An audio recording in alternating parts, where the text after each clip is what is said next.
বাজারে এখন পাকা আমের ছড়াছড়ি, আর এই সময় রসমালাই যদি বানিয়ে ফেলতে পারেন অসম্ভব সুন্দর খেতে। পাকা আমগুলোকে ভালো করে কেটে নিয়ে মিক্সির মধ্যে দিয়ে দিন, অল্প একটু ছানা দিয়ে দিন, দিয়ে পেস্ট করে নিন, দিয়ে ভালো করে সমস্ত রকম উপকরণ দিয়ে সুজি, চিনি, তারপরে ছোট এলাচের গুঁড়ো, কেশর, দুধ সমস্ত কিছু দিয়ে ভালো করে মিক্সড করে গ্যাসের ফ্লেমে বসিয়ে বানিয়ে ফেলুন। একটা না হালুয়ার মতো হয়ে যাবে।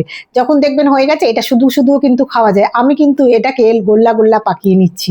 এটা দিয়ে রসমালাই বানাবো। এবার এটাকে একটু স্টিম করে নেবো, তাহলে আর একটু স্পঞ্জি হয়ে যাবে, নরম মতো হয়ে যাবে। অপর সাইডে দুধ বসিয়ে দিচ্ছি, দিয়ে এইবার দুধটাকে একটু নাড়াচাড়া করে তার মধ্যে চিনি, কেশর, এলাচের গুঁড়ো ছড়িয়ে দিয়ে একটুখানি ঘন করে নেবো। খুব অল্প, বেশি ঘন করতে লাগবে না। যখন দেখবেন হয়ে গেছে ঘন, এই দেখুন আমার এইদিকে কিন্তু স্টিমও হয়ে গেছে, এবার দুধও রেডি হয়ে গেছে। এবার ঠান্ডা করে নিয়ে আমের পাল্প একটু সরিয়ে রেখেছিলাম, ওইটা এর মধ্যে মিক্সড করে দিন, দিয়ে টপাটপ করে রসমালাইগুলো ফেলে দিন। ওই যে রসমালাই গোল গোল করে গড়ে রেখেছিলাম, অসম্ভব সুন্দর খেতে হয়। একবার অন্তত এই আম চলে যাওয়ার আগে বানিয়ে দেখবেন।